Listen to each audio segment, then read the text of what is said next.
Question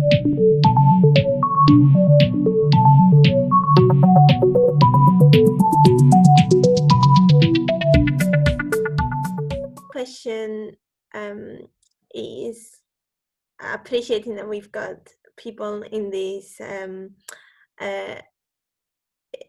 link that are not from the UK and for whom English is not the first language, including myself, Sotiris and Alina and Petros.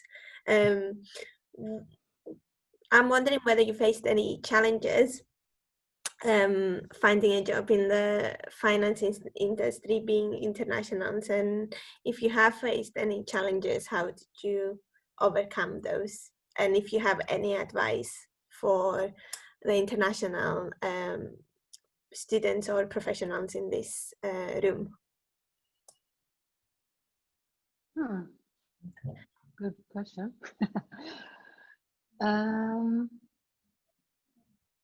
I think, okay, definitely, well, being an international student, I didn't find it difficult in terms of communicating. It was okay, if I take that part of the language barrier, let's say, that a lot of people might think that it is a barrier. I mean, because I studied in the UK, so you know, going to lectures and being around with with English speaking people, then I mean, it was fine in that respect.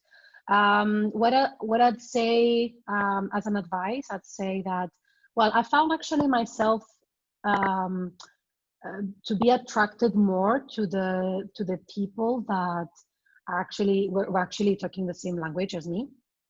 And if I could change that, I think I would definitely do that. As in, I would definitely advise people to not stay in your familiar zone and get out of that box, and then try to be more sociable in terms of other cultures, more in people that do not speak the same language like you. That's one part. And then the other part, I would say that another challenge that I actually faced, and I think, I think it's something that maybe a lot of people have faced, or maybe not. But to me, at least, I think I found myself that I didn't have a lot of work experience during my my university years. So I only had my summer placement at KPMG, right? So, and out there, what I think I must say, it's very, very competitive, right? Especially when students are applying for the graduate schemes. The competition there is huge. So what I would advise people and students is to have a lot of work experience to show, because even though, okay, one might say, okay, well, that's a graduate scheme. How can you expect a student to have work experience joining a graduate scheme? Well, actually, that's when you're gonna see that a lot of other graduate students are in a better position CV-wise, that they have a work experience. And actually employers, I saw that they would somehow prefer that. I don't know why, but I saw they prefer that. And I found myself that I was disappointed a lot from me, because I couldn't reach to that level of other grads that, they would win the job over me. And yeah, that's a challenge I really faced. Competition, I have to say. Yeah, so yes, it's tough out there, but don't lose your hope. And don't lose your hope, definitely. After, for example, I did not 10 applications, I did 30 applications.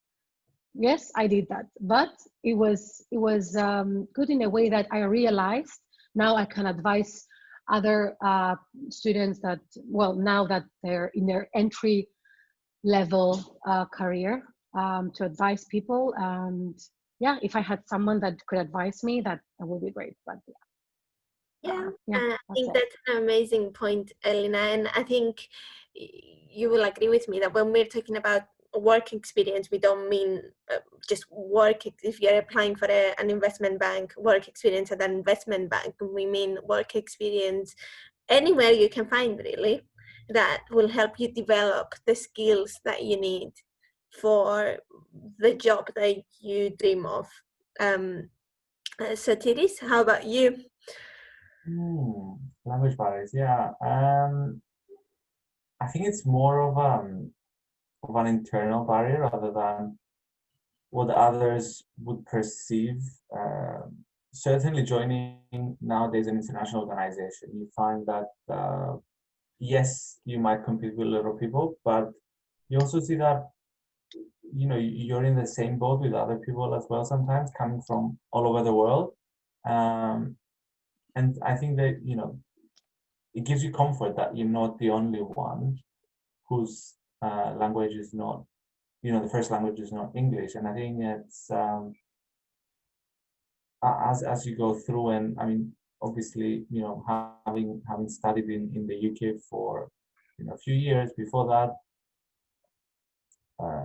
choosing to practice a language even more and on a daily basis, and not, as Elena said, talking to my friends from Cyprus all the time, and actively practicing that language, living and working, um, makes you much more comfortable with it, I think. And even at work, sometimes I was thinking, is it, how should I phrase it? And sometimes, but it comes out naturally much more than what you think inside your head.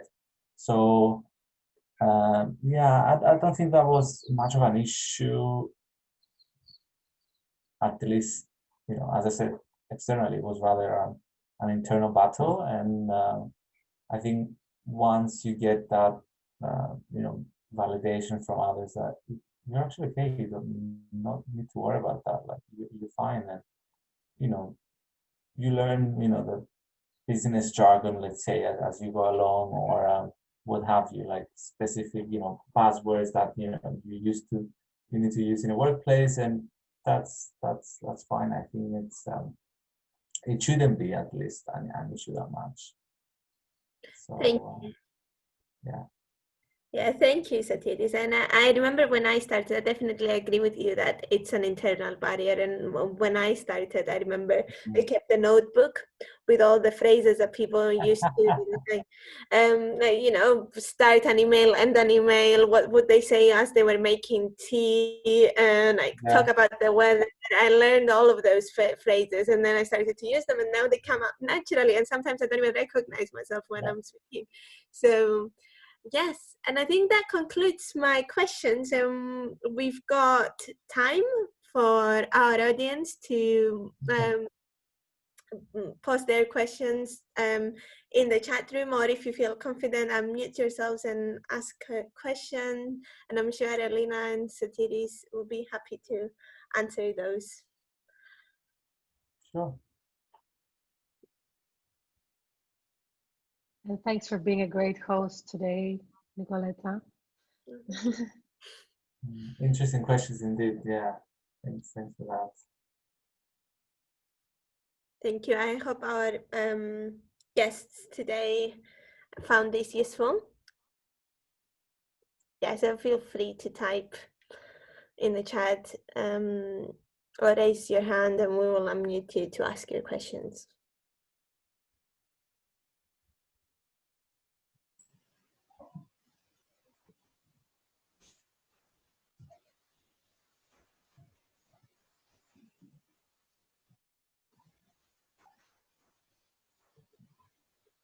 How about COVID?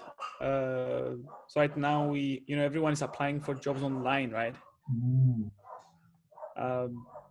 What is an advice you would give to people who are not spending enough time with their friends, and they sometimes feel demotivated, or also, like, I guess, networking and applying for jobs, right? How can we do that while online. You know, let's say I'm based in Reading, I'm based in Warwick, and I want to, you know, find a job in London. How can I create these connections with people or companies in London so that I can land my dream job in London?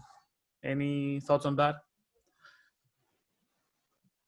Well, I think definitely, for example, joining webinars like this is one of the good ways, no? I mean, now we get to know each other, and maybe if somebody, for example, has a question, they can get offline, they can get, you know, they can ask questions, and then that's how you network, I think.